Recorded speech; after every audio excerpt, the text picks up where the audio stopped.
Start.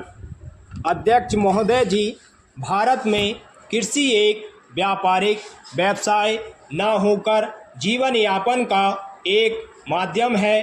हमारे देश के किसानों में व्यापारिक विचारों की कमी है और वे सिर्फ जीवित रहने के लिए कृषि करते हैं। इसलिए कृषि पदार्थों के मूल्यों तथा उनके उत्पादन व्यय में कोई घनिष्ठ संबंध नहीं होता। मूल्य निर्धारण की मांग और पूर्ति का सिद्धांत कृषि पदार्थों पर अच्छी तरह लागू नहीं होता।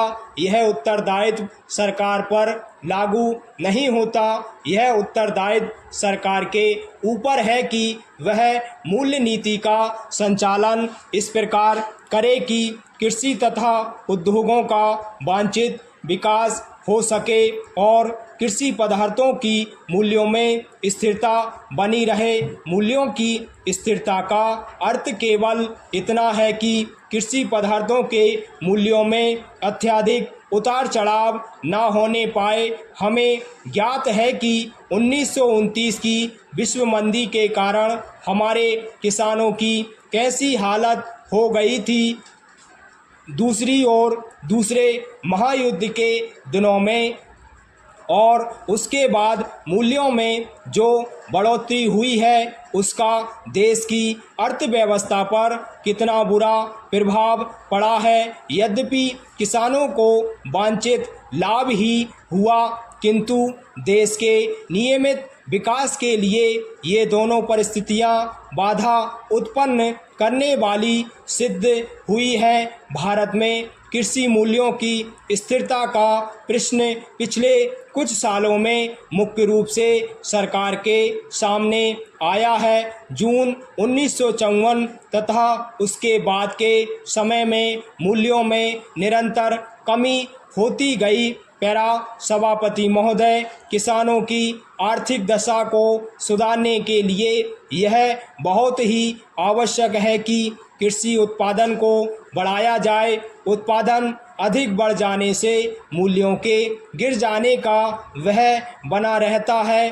1929 की विश्व मंदी का प्रभाव भारतीय किसानों पर भी बहुत बुरा पड़ा था। देश के किसान कर्ज के बोझ से बुरी तरह से दब गए थे। मूल्य स्तर का गिर जाना उत्पादक के लिए एक भारी अभिशाप होता है, क्योंकि इससे उत्पादन बढ़ाने की प्रेरणा समाप्त हो जाती है और समस्त अर्थव्यवस्था का संतुलन बिगड़ जाता है। इसके विपरीत यदि कृषि पदार्थों के मूल्य बहुत अधिक ऊंचे स्तर पर पहुंच जाते हैं तो उपभोक्ताओं को कठिनाई अनुभव होने लगती है और देश में वेतन वृद्धि की मांग होने लगती है। दूसरी ओर कृषि पदार्थों के मूल्यों का प्रभाव बड़े उद्योग धंधों पर भी पड़ता है।